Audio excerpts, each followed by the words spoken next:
What's up, everybody? Welcome back to another episode of the Voice of College Football 365 Live. I'm your host, J Rob. Make sure you follow me on Instagram, Facebook, and X at jrob.iv. And make sure you leave a like and a subscription under this video. It goes a long way. With that being said, I apologize we didn't do the show on Tuesday. Had a bit of some troubles, emergency I had to handle. But we're here Wednesday. And make sure you check us out on the Colorado show. Tomorrow on Thursday, we're going back-to-back, 365 Live today, Colorado show tomorrow. So make sure you tap in, leave a comment, leave a like, and also throw out any topics out there you want to talk about. We are less than 90 days away from the start of the college football season. Today's episode will be covering a lot of the Big Ten. This will definitely be the Big Ten episode this week. Just going through the conference, where we think is going to fall. I think the Big Ten has gotten a lot of traction. I am under the small majority that flag in the 2020 era, heading into this next decade, going into the 2030s. The Big Ten has the potential to be the dominant power of college football. I do think it is officially coming to a point where we'll be having legitimate conversations about the Big Ten and the SEC at the top of the college football food chain in terms of who's the best conference. But to start off the show, there's one thing I've been really wanting to talk about. I'm glad that we're up here having this conversation. And that first thing being USC football. I think of all the teams in the Big Ten, not named Ohio State, not named Oregon, Michigan State, USC is the team that I feel should be under the most pressure heading into the 2025-26 season. And I begin with this because I want to quote Urban Meyer. Now, whatever Urban Meyer was as a NFL coach, doesn't matter. Collegiate coach, he's one of the best to ever do it. To win national championships at multiple stops. He's taken Utah to national contention. Obviously, what he did with Florida and what he's done with Ohio State, one of the premier coaches to ever coach college football in our era. He was on a show with, I want to say he was on The Herd on Fox, and he was talking to Colin Cowherd just essentially about, he wasn't calling for Lincoln Riley's job at USC, but he did discuss how there's a reason, there shouldn't be any explanation as to why USC has really faltered over the last few seasons. I mean, they had a generational talent in Caleb Williams, and they weren't able to reach national championship contention. Obviously, we saw that this was a team that can score a lot of points, like a lot of Lincoln Riley-led teams, can score a lot of points, but unfortunately, the defense has a lot to be desired.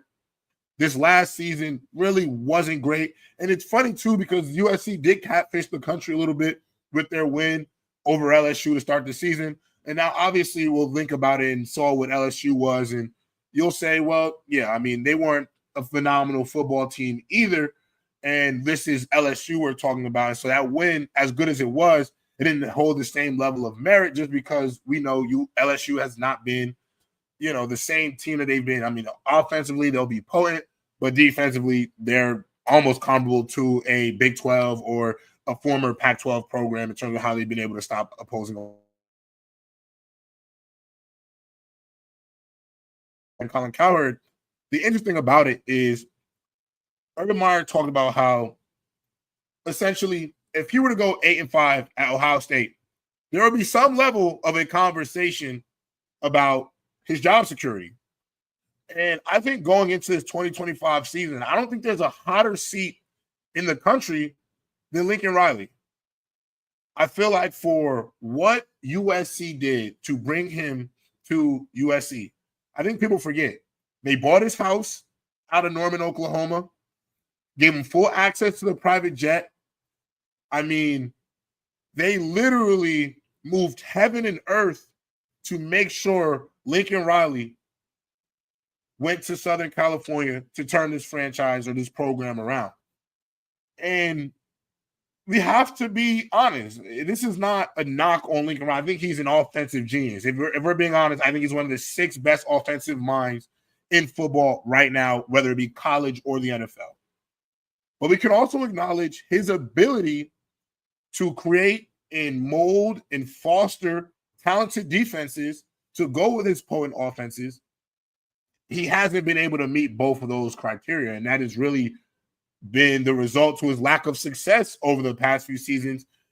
Because realistically, Urban Meyer is right. For a University of South Carolina football team, Southern California football team, 8-5, 9-4, going to the Tax Slayer Bowl, the Gator Bowl, that's not the standard of a USC Trojans team. It just isn't. And I feel like at some weird point, even the college football fans, we kind of got used to USC being in a state of mediocrity.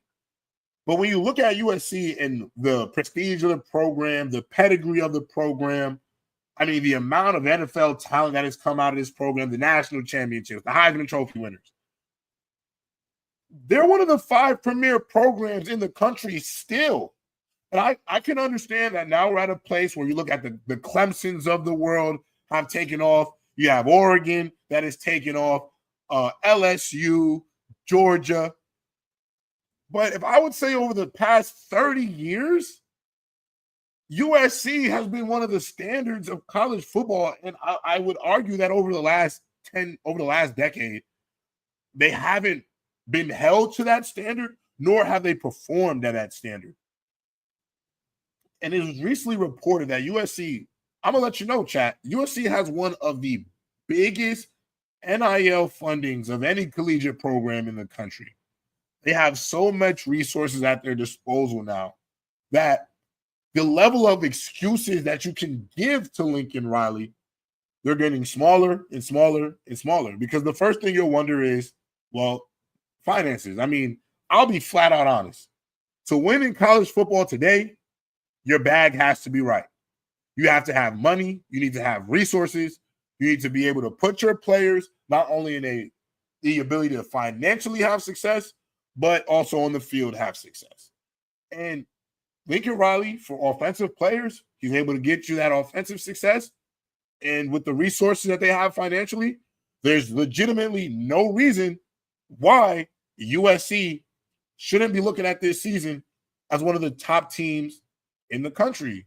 Now, the quarterback situation is going to be iffy. I don't know who they're going to trot out there as their QB1. There have been rumblings. But regardless, you have one of the top recruiting classes. You're bringing in a slew of talent. And Lincoln Riley, I think, has a 2-year window. Now, obviously, I came on here initially and I said he has the hottest seat in the country. And I still feel that way. But I don't feel like they'll fire him if they go have 8 wins, 9 wins this season. I think there will be a massive conversation between him and the athletic department. But the one thing about recruiting in college football that is really interesting is that when you're able to recruit at a high level, it allows you more time to figure this thing out. Like, for example, Sherrone Moore over at Michigan. Now, obviously, he's coming off he has the sanctions to deal with. But when you come off a national championship year, you are promoted within to the head job. Your first season there, you don't have a great year, awful quarterback play. You still manage to beat Ohio State, and you landed the number 1 recruit in the country. That gives you 2 more years to figure it out.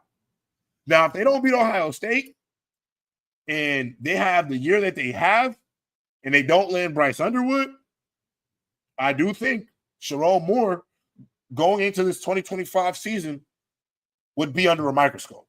But I think he's awarded himself a little bit of leniency where he'll get at least a 2 to 3 year window to put Michigan back into playoff national championship contendership. For USC, Lincoln Riley has been there for a minute now. And so when I watch how this program is developing, I get nervous because how much leeway are you willing to give? Because I do wonder if Lincoln Riley bombs this season, like if they have a disastrous year, I think anything under 9 wins is a disastrous season for USC. If they're not able to get a double-digit win season, I truly believe it will be catastrophe for Lincoln Riley. Now, going into 2025, the projected starter should be Jaden Mayava. I'm not 100% sure if he'll win the job, but there are other guys in the room. I'm pretty sure Sam Hurd is in the room as well. Look, I like Mayava in the time he spent. I thought Miller Moss, I don't think he played that great. I'm not gonna lie, I'm not the biggest. I wasn't the highest on Miller Moss. I love his story. Grew up a USC fan his whole life, got to live his dream. I just don't know if he's that guy. I like Mayava. 11 touchdowns, 6 picks, 1,200 yards in the time that he did come in. He had wins over UCLA, Nebraska, and Texas A&M in the Las Vegas Bowl. So there are some things to like. And if you would have asked me today who they're going to try out week 1, I would say Jaden Mayava. But I'll be honest, there's not a quarterback in the country that wants to be in Jaden Mayava's shoes. Because I think of I know this might sound crazy because you can look at some of the better guys, the Arch Mannings, the DJ Lagways, the Dylan Riolas, the Nikos, what their pressure is, the Cade Klubniks, whoever you name. But because he's wearing that USC logo, that Trojan on his helmet, there is an immense amount of pressure on Jaden Mayava to perform for USC this season if he is the starter in week 1. It is going to be a lot of pressure on him. There's going to be a lot of pressure on Lincoln Riley. And so all eyes are on them. But let's switch gears and look at the Big Ten as a whole. Also, my favorite conference anyway. So these are I'm just going to give out my power rankings of where I guess like I have these teams slotted. It's 18 teams in the conference. And so I'll rank them from 18 on, and then we'll discuss a little bit why we're there with each and every team. So at 18, at the bottom of the totem pole, I got Purdue. They're in complete rebuild mode. They are coming off a 1-win season. A lot of players out of the program have hit the portal. And, for head coach Barry Odom, he's going to have to rebuild this thing from the ground up. And so he's going to have to win in the transfer portal. Definitely going to have to look into getting some JUCO guys. And it's weird because in today's college football, because of how the transfer portal can be utilized, a team like Purdue, who you would feel would be in like a 3-4 year rebuild to get to maybe a 9-10, 11 win team, they can flip quick as long as the recruiting kind of matches. For Barry Odom, it's going to be about how does he utilize the transfer portal. I think the junior college circuit is going to be huge for a team like Purdue because those top recruits coming out of high school, they're going, them ESPN 300 kids, a lot of them are going to the highest bidder. And I don't think Purdue can outbid any of the top teams in the Big Ten at the top. So they got a lot of work to do. At 17, I got Northwestern. They weren't great last season. As you know, they are playing in what looks like a community park football field. Obviously they're getting their field renovated. The interesting part about this team, though, is that they are adding Preston Stone, a highly touted recruit coming out of Texas. Well, not the University of Texas, coming out of the state of Texas. Went to SMU. Obviously, see Kevin Jennings is the top guy there. This is a resurgence here for him. Preston Stone, coming out, a lot of talent. Wasn't better quarterback than Kevin Jennings for a lot of reasons. But for this Northwestern Wildcats football team, they'll go to the beat of his drum. They only averaged about 18 points per game last year. They lost 6 games by more than 3 scores. For them to be good, Preston Stone is going to have to revitalize his career, and he's going to have to do it in that Northwestern uniform. But I don't have a lot of stock in Northwestern. I'm not buying too much stock in Northwestern right now. Okay, so at 16, I'm going to go Michigan State. Now, the thing about them at 15 for me is Aiden Childs. I know he did not look great last season. He got a lot of talent. I'll be dead honest. This kid's got a lot of talent.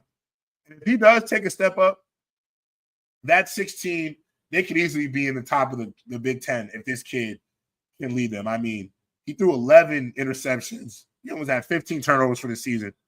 But with Nick Marsh back in the fold, this kid this kid can elevate. Now, he is going to have to take a exceptional leap next season, but the talent is there.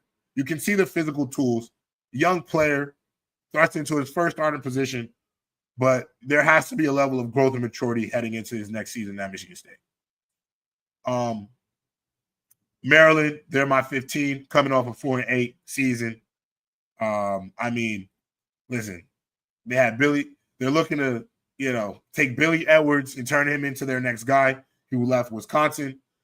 That offensive line needs some work, and we need to see more production defensively from the Maryland Terrapins. I mean, the biggest problem there was they really were not great defensively. Now, they got some good pieces there. Shout out to DJ Samuels, great player, Swiss Army knife defensive lineman, could play a little outside linebacker, could put his hand in the dirt, even plays a little offense too. Great player.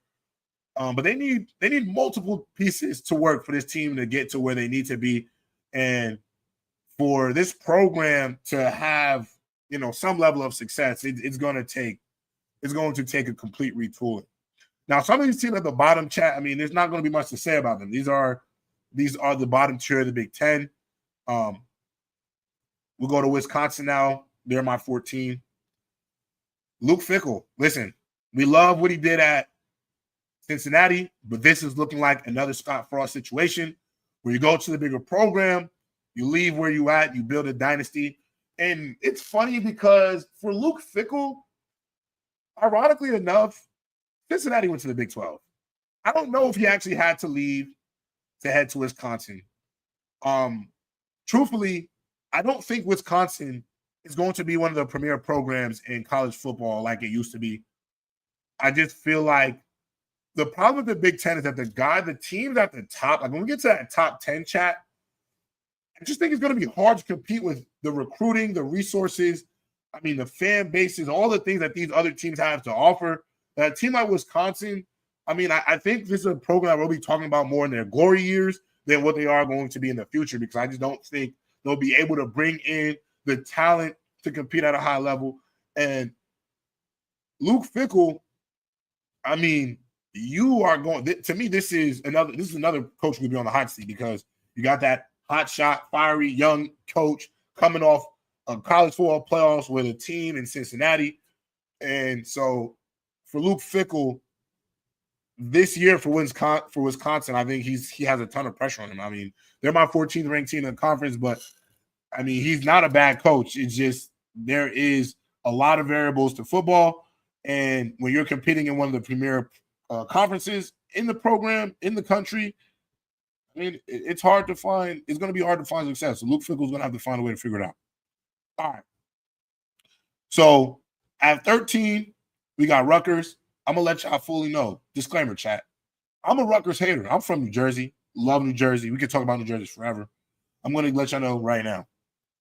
Rutgers did not recruit me in high school. I had offers from Syracuse, Temple, UConn, other teams in the Northeast. Rutgers did not come get the Jersey kid. So the teenager in me still has a little disdain for Rutgers. But I will say this. They did show some flashes last season. I don't think they'll ever be in a situation where they can be a major player in the Big Ten.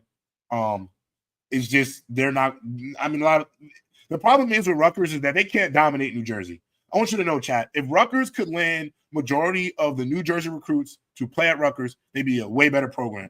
And I say this because New Jersey is the best northeastern state when it comes to football. It is New York, Pennsylvania, Maryland. If you're in the Northeast, that's where you go to find the top recruits. Rutgers literally cannot keep guys from New Jersey. And the one thing that I used to annoy about Rutgers, I don't know if they're doing it now. I haven't really looked at their recruiting sheets, but they go to the South, to Texas, to all these other places to get all these kids, and they don't end up going there. They get all the 3-star, 2-star Florida guys, Texas guys, who they think because they're from this state, they're going to be insane. But it's never been the case. They got off to a hot start last season. Very impressive start, but couldn't finish it off. And so they had some success, and then they had a peak and then a massive valley going down. They lost Kyle Monagai, who was their brightest spot offensively. But for Rutgers, I mean, they'll be a middle-of-the-pack team. I don't know if they'll get off to that hot start like they did. Their schedule's a little bit favorable, but it's a lot of we'll see. After Rutgers, that's 13. So 12, I got Washington, the Washington Huskies. Listen, they got some skilled position players. I'll be honest, Chad, I am a fan of Devin Williams. I think he has some juice. Now, with him more comfortable in this quarterback-friendly offense, they're going to be able to score points. This Washington team is not going to struggle offensively if Devin Williams is the guy I think he is. But the improvement for this team will be defensively. Because right now, I have them at the 13. I think I got them at the 12th best team in the conference. However, they could easily jump into the top 5 because I think they'll have the offensive firepower to compete. It'll be vastly dependent on their ability to stop opposing offenses defensively. It is truthfully, to me, in the hands of their defense. And to be honest, they've lost a ton from their defense a season ago.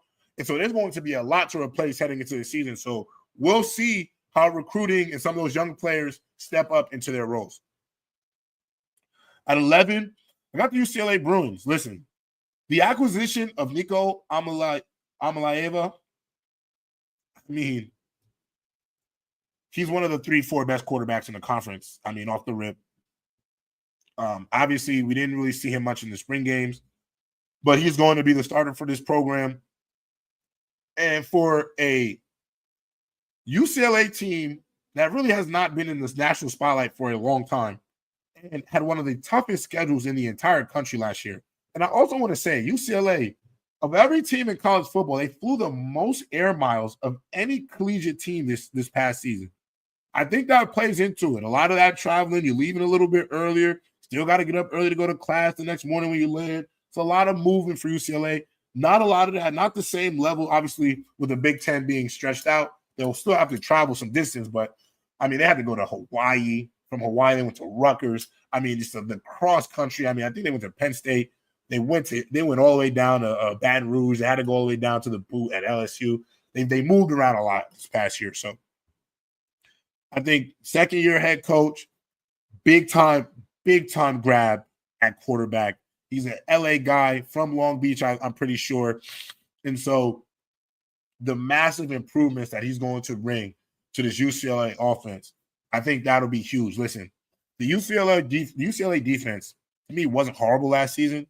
I think one of their biggest issues was when you have a stagnant offense and you're constantly going out there on defense, you can bend, but you'll break eventually. You know the term "bend, don't break" defense. If you're not getting a rest and you're constantly out there on the field, it's gonna wear on you. I mean, that's just the reality of it. Next, I got Minnesota. Minnesota might have the next Travis Hunter. We'll see. But this team is good. I've been a huge PJ Fleck fan. I think the way he's turned them into a somewhat competitive program after being at Western Michigan, I think this could be a good year for them. I mean, they were 9th. Defensively, they're going to be phenomenal. I think they had the 9th scoring defense in the country a year ago. I mean, if they improve on the line, quarterback play stays solid, they're going to be a team to watch. PJ Fleck is no slouch as a motivator, as a coach. And so when I look at Minnesota as a whole, there is something to be desired here. Now, number 8, I got Iowa. Now, we'll see. For me, my issue with Iowa is you have to evolve with the times offensively. I think for Iowa, they'll have their big offensive lines, but compared to the rest of the country, I don't think they'll be able to get the top level skill position players as other programs in the country. So for a team like Iowa, a program like Iowa, it's going to take a little bit of evolution. And I'm not saying get away from the pro-style I formation stuff that you were doing before, but I would challenge you to spread the ball out more. I would challenge you to not only stick to your ways, but find new ways to win football games because Iowa's going to be good. I mean, they'll be a double-digit win team. I mean, it's not a program that can't win 10 games. But for Iowa and with me, it's like they're a program that you'll be a double-digit win team, but we all know you won't be in playoff contention because, I mean, you'll be like 10-3. You know what I'm saying? And you won't be in one of the premier programs in the Big Ten. And obviously with 18 teams now, you may not play the other top guys at the top. At 8, we got USC Trojans. Listen, Jaden Mayava, Lincoln Riley, we've talked about you for a minute, so I'm not going to go deep into this one. You guys know where I stand on them. I got them as the 8th best team in the conference. They can easily go up to the top if they're able to reach just the level of expectation that I've had for this program and that the country has for this program. Next, we got Nebraska. Listen, Dylan Raiola has to take a step up. It started out 5-1. It looked good. Completely tunneled out. I mean, that 7-6 finish was absolutely disgusting. They bring in Dana Holgorsen for as the quarterback, as the offensive coordinator now for Dylan Raiola. Should be a productive pairing. I mean, Dana Holgorsen is one of the better offensive minds in the country. But we'll see. Matt Rule, you're on the clock because you got this kid who didn't go to Georgia, chose to be in his family's footsteps and go to Nebraska. He's projected to potentially be a first-round caliber quarterback. I mean, you have had a slew of recruits, transfers coming to this program. And so right now they have them as the 7th best team in the conference. But the expectation for them is to be a top 3 team in the conference. They are vehemently in front of the, Big Ten championship picture. That is their goal this season. Now, the team I like at 6, I'm going to go Illinois. Now, I like Illinois.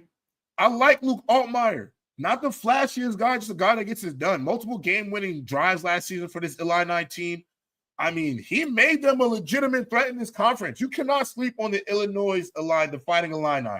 They are a legitimate team. Luke Altmaier has a great opportunity to put himself. I don't know if he's a first-round guy, but second, third-round pick, I can see him doing that if he balls out again this season. And listen, NFL teams love a clutch gene. The way this guy came through for his team in stretches last season, I think he led the nation in late game finishes, late game scoring drives to propel his team. And so I got him as the 6th best team in the nation. I think this program, their resurgence has been fun to watch. I mean, we love an underdog story. And so I'm rooting for the Final Illini this year. Fun team to watch, fun quarterback, fun program as a whole. And they have a lot of guys returning. A lot of guys going to go to the league. A lot of guys returning. So this will be a scary team. A lot of teams will be circling this game because it's not a check mark. It's not a check mark game. You got to bring your hard hat and your lunch pail when you play Illinois. At number 5, I have the Indiana Hoosiers, baby.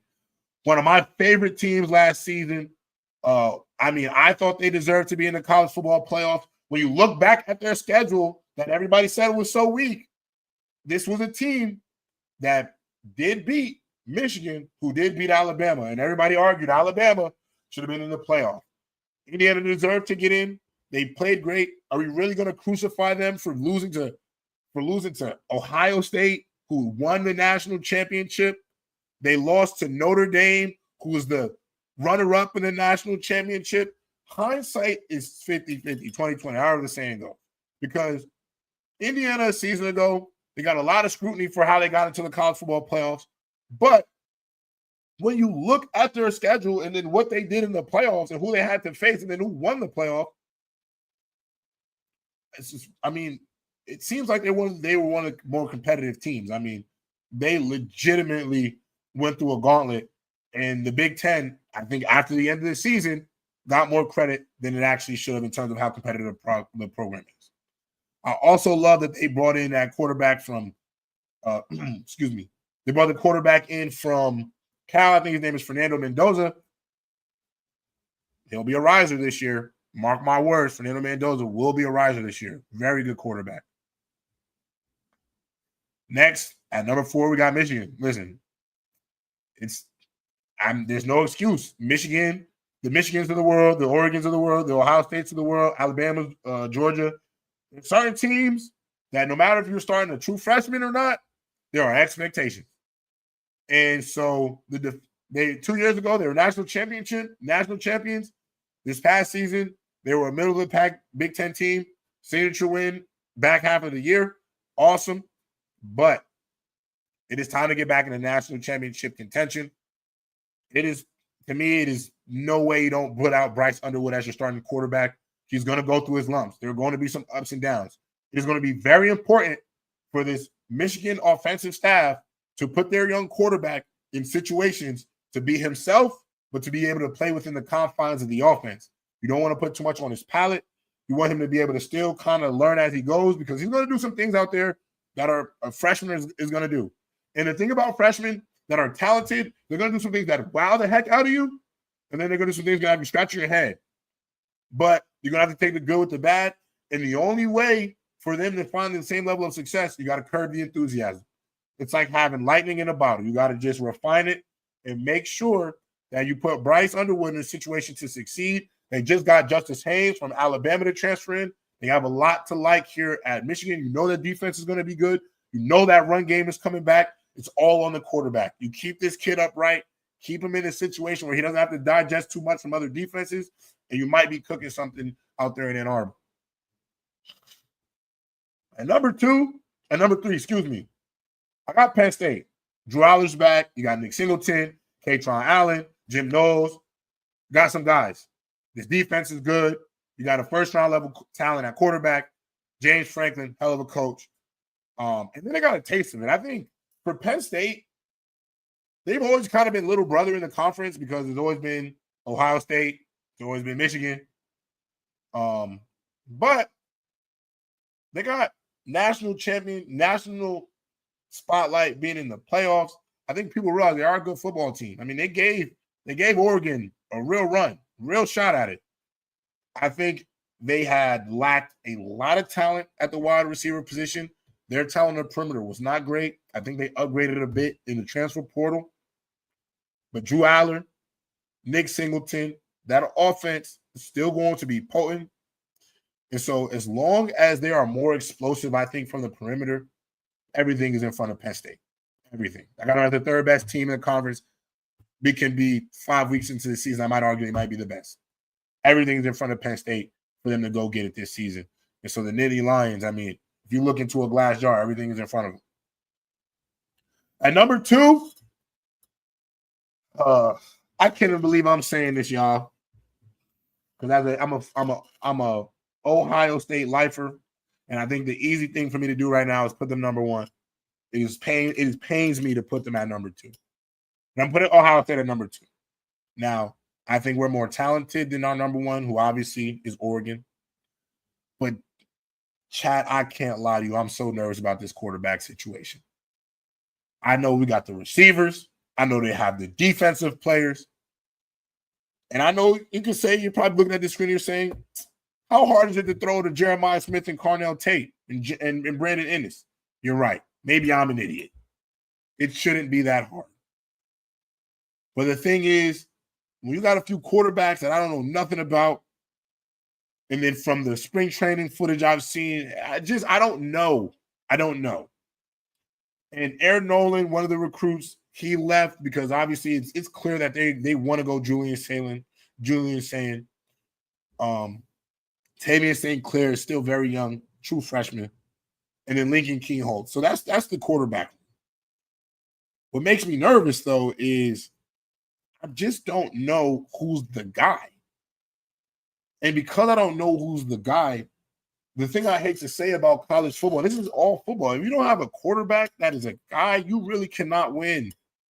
It is hard to win without a signal caller, a guy who can make the throws, an improviser. The one thing about college football is that some of the greatest runs we've seen, a lot of the catalyst has been the quarterback. And so I just don't know. And because that question mark is so big for this team, I just can't put him at number 1. And so with that being said, my number 1 team in the Big Ten this year is the Oregon Ducks. Dan Lanning has a lot to prove. I think he's tired of just getting there. Oregon is still looking. It's funny. Oregon is the only premier program in the country that is still chasing the championship. And what I mean by that is I consider Oregon right now, I technically consider them a blue blood. And so if I give you those blue blood names of teams that I consider blue bloods, you'll understand. You'll be like, okay, yeah, Oregon is on that level. Ohio State, Michigan, Alabama, Georgia, LSU, Clemson, Florida State. Now, those programs, to me, are the premier programs in the country. In Oregon, Texas, Oklahoma. It's almost 10. Texas, Oklahoma. I apologize. I'm almost about to say Colorado's a blue blood just because of the level of attention they get, but we'll give them time to get there. Now, I think on the outside looking in, Colorado, Arizona State, Penn State, all are outside looking in. And USC right now, outside looking in blue bloods, but easily one shift, a national championship shift, because I think all those teams recruiting wise would take off even more. Oregon, my number one team in the Big Ten this season. This is hard for me to admit because Dante Moore, a lot of what I'm speaking on is speculation from what I saw from him at UCLA and the flashes I've seen. And the difference between Dante Moore and the guys at Ohio State is they really don't have much of any reps. Dante Moore actually started games at one point in his career. He was starting and finishing football games before he ultimately transferred out of UCLA to go to Oregon. The stuff I've seen from their spring and the commentary I've heard from his teammates, and then the little bit of tape I already have, the resources he has at Oregon, there's no reason for this kid to take the entire country by storm. I kind of already know what I'm getting out of him from a talent standpoint, but he can take the college football world by storm. He was a former 5-star recruit. The offensive line is elite. You got transfer Micah Hughes. Even though you lost Evan Stewart, hope he gets well soon. So you got DeCorian Moore. This program, it is almost time for Oregon to win a national championship. And will I root for them over Ohio State? Of course not. But it's coming to the point where for me, Oregon is in a place where it's now or never. Now or never. You have Phil Knight, who has come out and say there is no budget on the football team for NIL. There is the Nike, the backing of how people say the backing of Rock Nation when they're talking about artists. Oregon got the backing of Nike. It's so much money and resources, training. There's just no way that this program doesn't find its way into national contention. It's just no way. And if they can't go out and win a national championship this year, it'll not only be a disappointment, but it's like Dan Lanning. Now, your job won't be on the line at all. At all. You've been a playoff. I'm not even trying to what I'm hinging at. But people will start saying, when is Dan Lanning going to get over the hump? But they said about every coach. They said about Ryan Day, and then Ryan Day did it. They said about Jim Harbaugh, and Jim Harbaugh did it. Dan Lanning, if you want to enter your name into elite coaching, get over the hump. It is time to get over the hump. And so Oregon this season is my number one team heading into the season. But obviously, chat, we'll go through these, throughout the season. Next week, we'll do the Big 12. Then we'll do the ACC. So far. I think we might have did the Big 12. No, we did the schedule for Colorado. Excuse me. Yeah, so we'll do the Big 10 as Big 12 as a whole. Do the ACC. And then we'll start doing some other stuff, some mock drafts, some all-time drafts. We'll do a bunch of stuff this season. So we have multiple shows to go. Once we get closer to that season, we'll be doing a show on Sunday. So you get me on really Tuesdays. I know it's a Wednesday show. We're just making up for missing out on a Tuesday. I'm not going to leave y'all hanging. We always going to do a show. If I don't do a show one day, we're going to do it the next day. We're going to give you this college football talk all year long. We're going to have some guests. My co-host should be here next week. We're going to have already got some fillers. We're going to have some guys that are playing right now, former coaches, NFL guys. We are really leaving no stone unturned with this platform. So, just bear with me through it. I'll see y'all tomorrow who are joining that Colorado stream. Big talk about some Colorado things I've seen. And, Deion's health will be a conversation too. And with that being said, make sure you leave a subscribe, leave a like, comment, tell me what you want me to talk about on the next show. I'm all ears to conversations. We are going to do a show where I'm throwing the link in, phoning in, talking to fans. You can argue me on anything. hot take. Big Ten passing leader. Shout out to Day 1K. Hot take. The 2025-2026 Big Ten passing leader. Saying more Aiden Childs. Not mad at that. Julian saying we got to see it, though. I don't know if I'm a believer yet, but we'll see. And with that being said, y'all have a great rest of y'all Wednesday evening. And stay safe. I'm J-Rob. Peace.